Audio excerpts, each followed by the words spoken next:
Hi guys, in this tutorial I'm going to teach you how you can manage expenses and revenue in monday.com. So in this tutorial we're going to use a template that is already created in monday.com. We can access this template under main workspace, clicking on this blue button and then clicking choose from templates. Here we have to search for revenue, and alright guys, here we have to search for expense, and we get this template called expense report. We have to click use template and it will set up the template.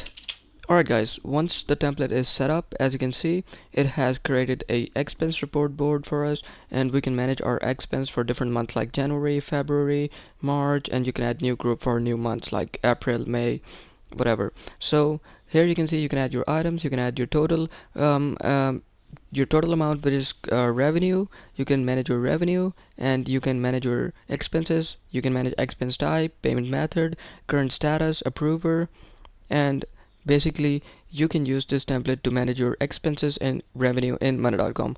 I hope this tutorial was helpful. We'll see you in the next one. Thanks.